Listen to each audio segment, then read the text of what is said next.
Halo, selamat pagi semuanya. Bapak harap kalian semua sehat semua ya. Terhindar dari yang namanya COVID-19. Oke?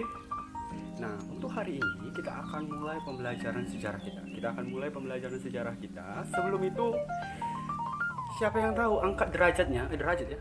Angkat tangannya. Angkat tangan. Siapa yang tahu kita sekarang materi apa? Ada yang tahu? Ada yang tahu? Bahas kemerdekaan, Pak. Diplomasi, Pak. Nggak tahu, Pak. Exactly.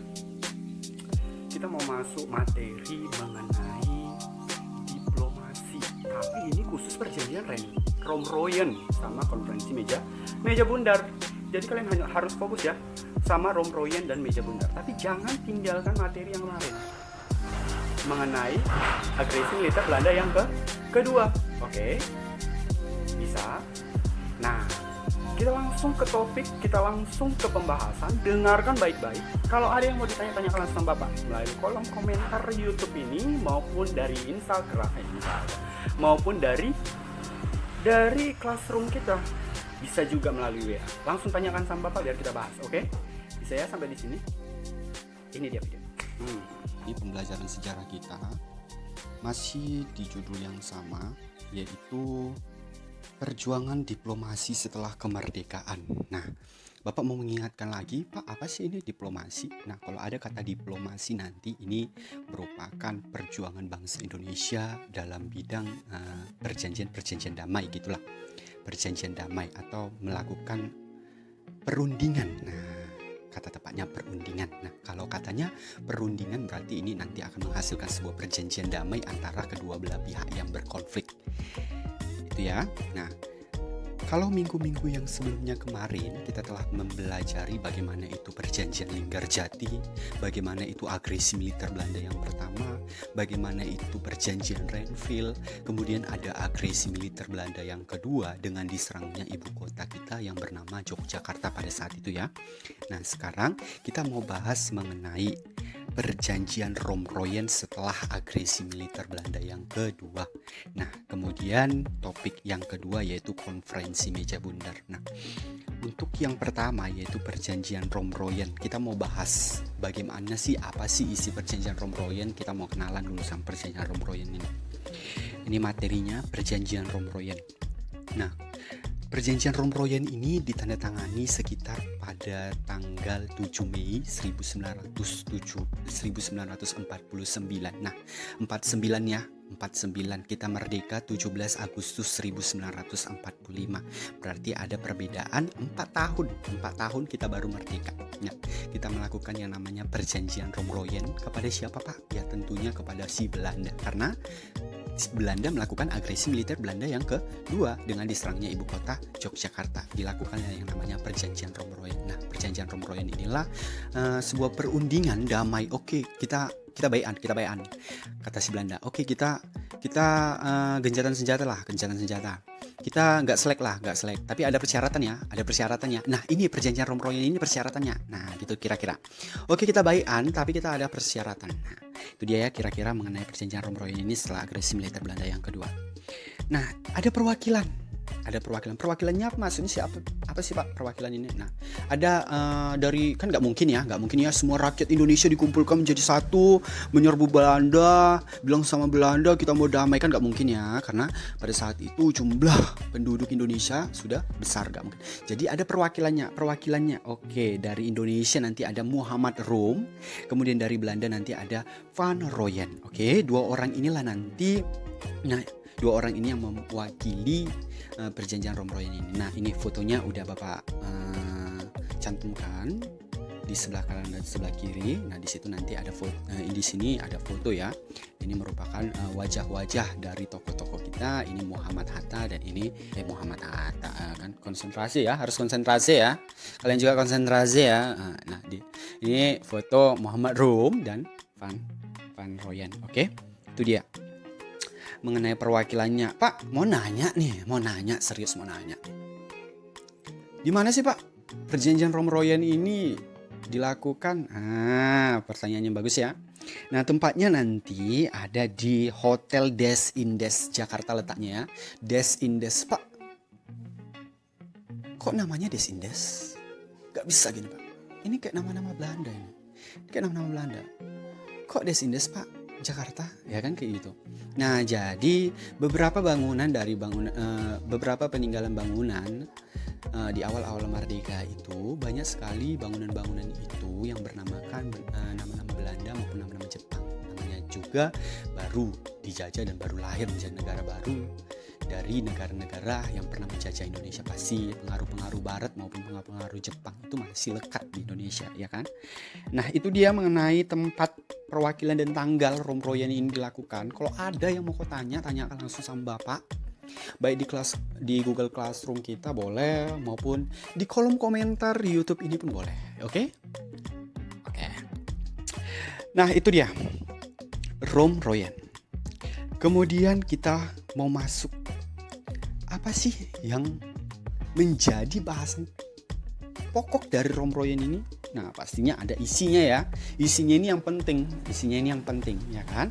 Nah kan tadi Bapak bilang ada perwakilan dari si Indonesia yaitu Muhammad Rom. Kalau dari Belanda yaitu Van Rooyen. Nah kita mau bikin dulu apa sih persetujuan atau persyaratan yang dikasih oleh masyarakat Indonesia atau perwakilan Indonesia si Muhammad Rom itu, ya kan? Nah ada beberapa persyaratan yang dibikinnya. Oke kita damai katanya. Belanda kita damai. Tapi dengan beberapa persyaratannya. Nah yang pertama kami mau pemerintah Republik Indonesia akan mengeluarkan perintah untuk menghentikan yang namanya perang gerilya. Untuk yang namanya kita damai kedua belah pihak, kami akan menghentikan perang gerilya. Kami akan menghentikan perang gerilya agar kami bangsa Indonesia dan kau bangsa Belanda, kita damai, oke? Fix ya, kami akan menghentikan perang gerilya ini. Tahu ya, kalau dibilang perang gerilya, pasti kalian tahu. Bapak ingatkan sekali lagi, perang gerilya ini perang sembunyi-sembunyi dalam hutan, oke? Kemudian Indonesia bilang sama Belanda, kita akan bekerja sama dalam mengambil perdamaian dan menjaga ketertiban dan keamanan, oke? Kita akan bekerja sama untuk mewujudkan damai. Kita akan bekerja sama dalam menjaga ketertiban dan keamanan baik di negaraku Indonesia maupun di negaramu. Berarti nggak saling berperang lagi, nggak saling tembak-menembak, nggak saling menjatuhkan lagi antara Indonesia dan Belanda. Itu kesepakatan yang diajukan Indonesia kepada Belanda. Kemudian yang ketiga, kami turut KMB di Den Haag. Nah, KMB ini apa sih Pak? KMB ini konferensi meja bundar. Ini akhir dari segalanya. Enggak akhir dari segalanya sih. Ini akhir dari ini akhir dari konflik antar Indonesia dari tahun 45 sampai tahun 49. Ini akhirnya. Oke. Kami akan ikut konferensi meja bundar di Den Haag, Belanda. Untuk membicarakan masa depan Indonesia dan Belanda ke depannya. Oke. Jadi tolong hentikan kegiatan anehmu itu, kegiatan agresi militer Belandamu itu. Tolong hentikan penyerangan-penyerangan yang kau lakukan itu kepada Indonesia. Kan kayak gitu. Nah, kira-kira seperti itu yang dibilang Indonesia oleh Muhammad Rom. Oke. Kemudian kita mau lihat apa sih kata Belanda dalam perjanjian Romroyen ini. Nah, dibilang si Van Rooyen dari si Belanda itu, dibilangnya seperti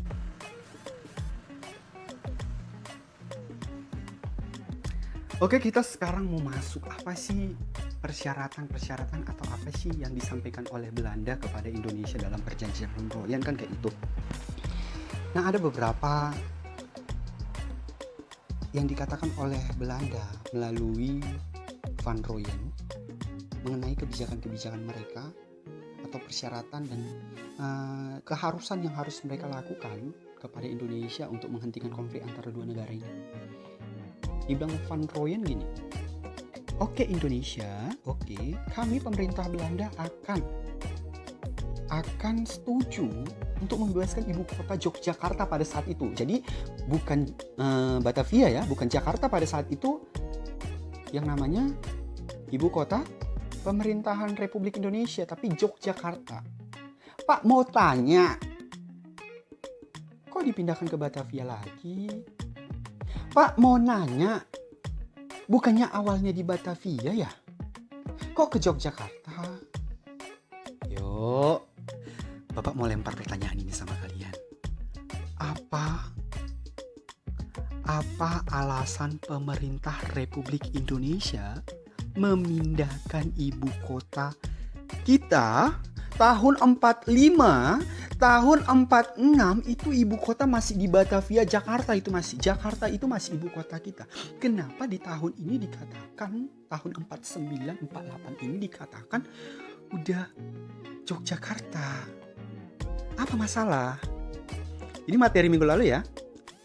Bapak mau komentar di kolom komentar, jawab pertanyaan Bapak ini. 10 orang pertama akan Bapak kasih nilai lebih. Oke? Akan Bapak kasih nilai lebih buat kalian. Itu dulu. Bisa ya?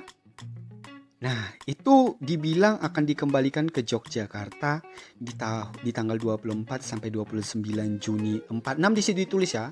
Tapi itu nanti relat, ganti di catatanmu nanti itu 49. Nah, ya. Itu nanti 49 bukan 46 ya. Kemudian apalagi dibilang si Belanda, oke Indonesia, kita damai, aku akan pulangkan pemerintah-pemerintahmu, pemimpin-pemimpinmu. Seperti siapa? Insinyur Soekarno. Siapa lagi? Muhammad Hatta. Siapa lagi? Sultan Syahrir dan lain sebagainya. Pokoknya orang-orang atau pemimpin-pemimpin negara Republik Indonesia itu harus dikembalikan, ya kan? Harus dikembalikan, jangan enggak. Kalau enggak kembalikan, enggak ada UKU ya kan? Kan kayak gitu. Siapa yang memimpin kami? Pandai-pandai kau. Katanya mau dikembalikan.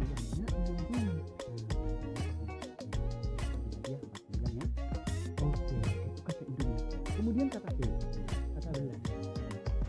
Belanda lagi gini, pemerintah Belanda akan menyetujui Republik Indonesia sebagai negara bagian ya, jadi negara federal.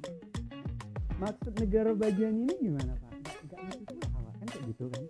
Nah, negara bagian atau negara federal, contohnya kayak ini. Indonesia itu kata si Belanda, kau itu kalau mau ngapa-ngapain, kau itu kalau mau berinteraksi sama orang luar atau negara luar itu harus minta izin dulu sama kami ya. Kami negara induk kau. Gitu. Ya. Yang di Den Haag Eropa Belanda sana, Netherlands.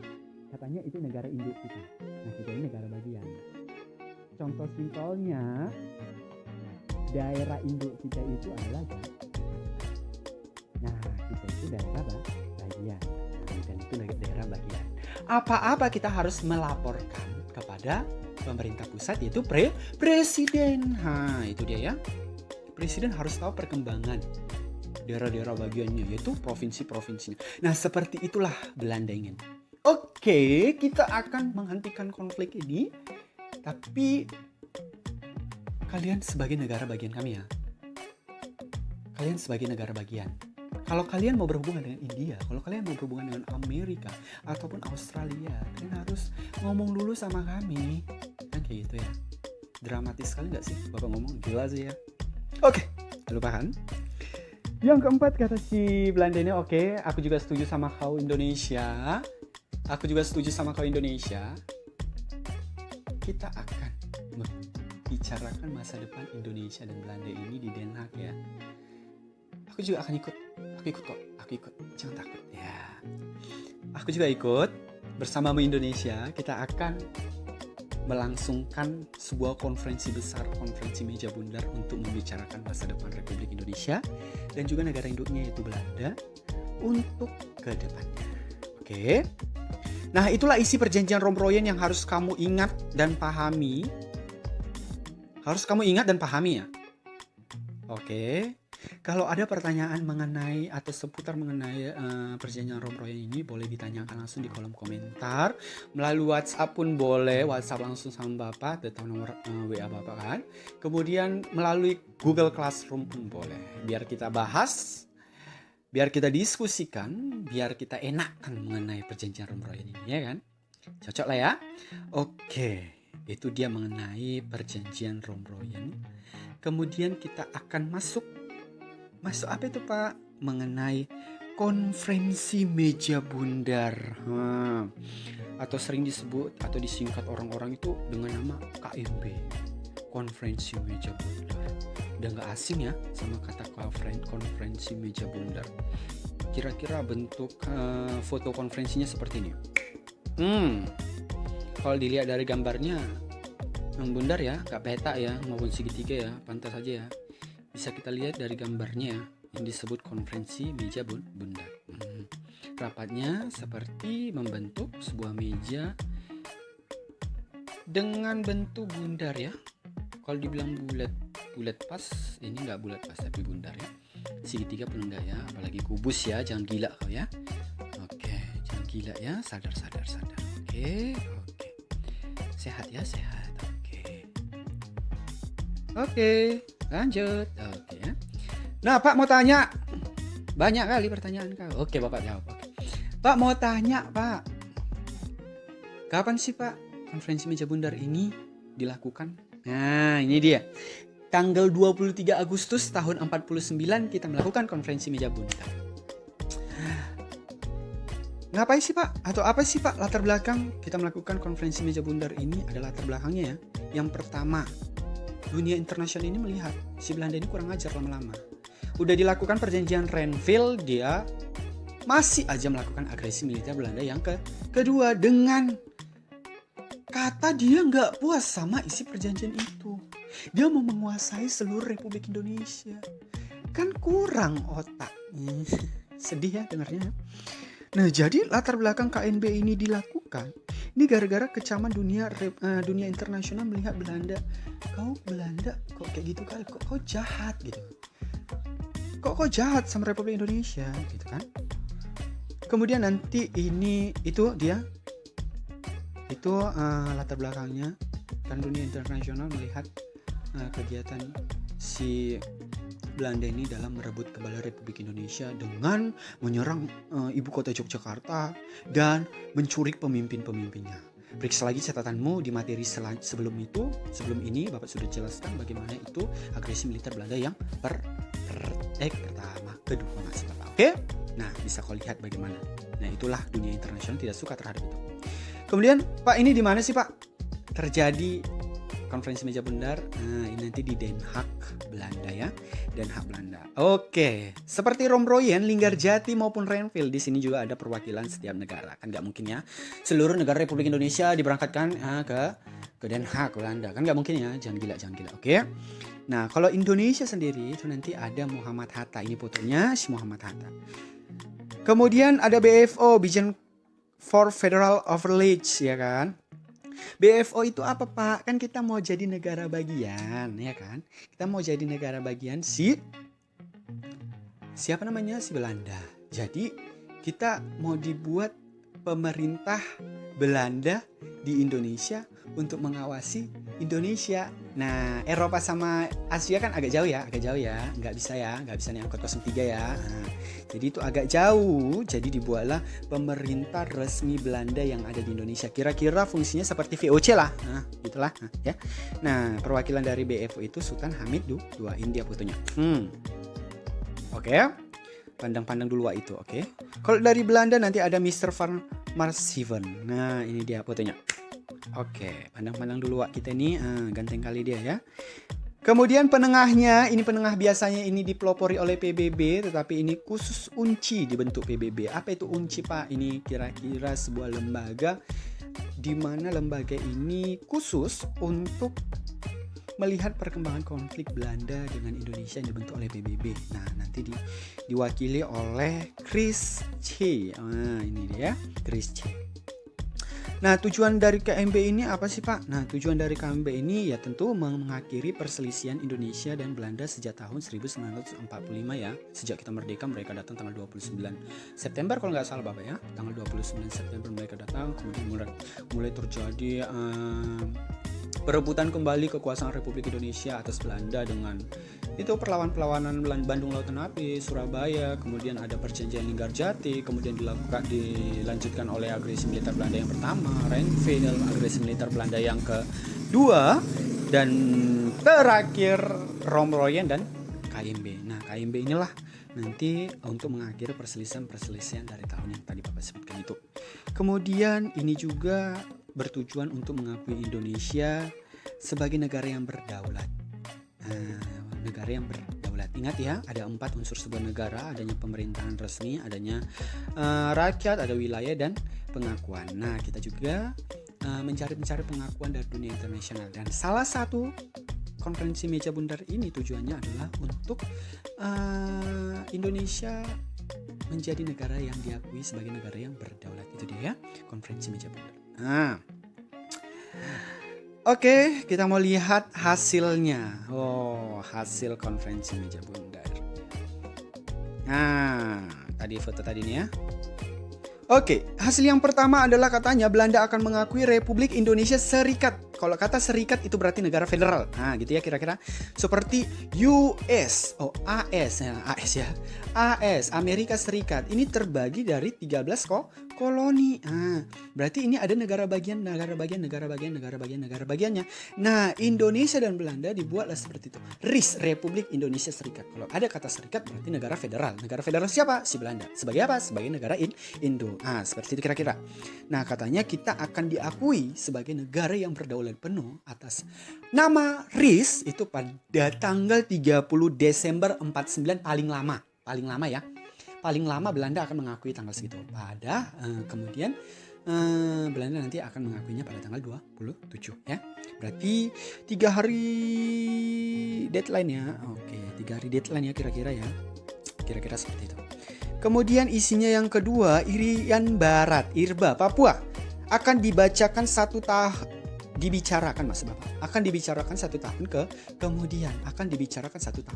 kemudian dapat disimpulkan.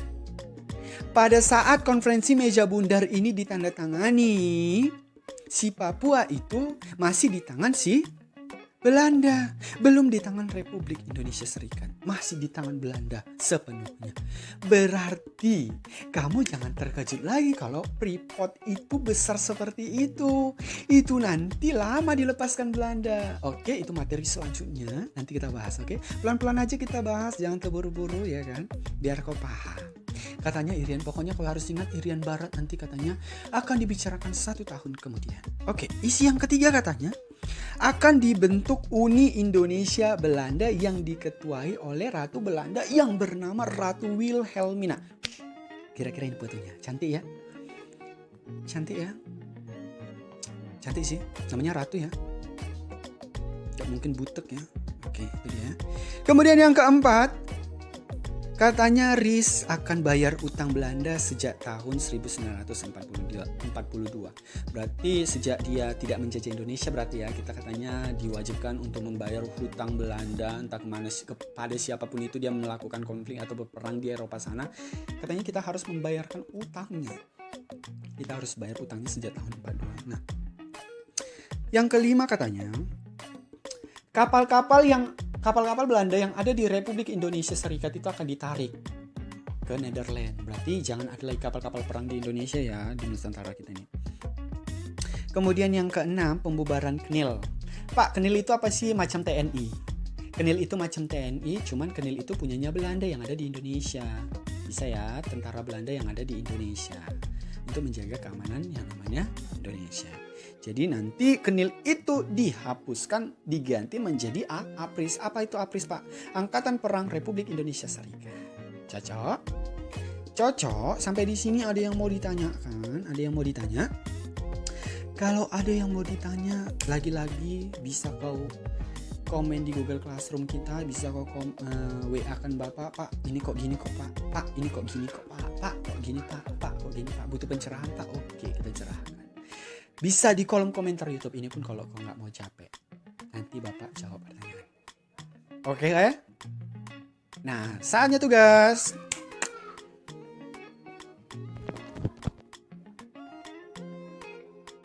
Oke, itulah tadi pembahasan kita mengenai perjanjian Romroyen sama konferensi meja bundar. Jadi kalau ada sekali lagi yang mau ditanyakan, tanyakan langsung sama Bapak biar kita bahas. Oke? Sampai di sini dulu pembelajaran kita. Bapak harap semuanya sehat, stay safe, tetap di rumah, jaga jarak sama orang. Kalaupun kau harus keluar, gunakan maskermu, oke? Berhati-hati.